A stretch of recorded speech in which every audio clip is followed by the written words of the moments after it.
Hi, today I'm excited to announce the launch of SigmaMind MCP Server. This makes it easier than ever for developers to build and launch their voice agents.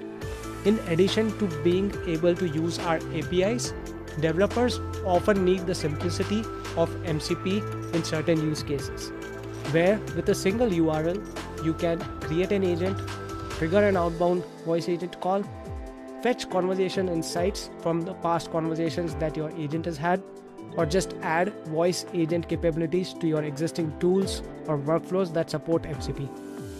And you can do all this right from within your favorite coding AI platforms.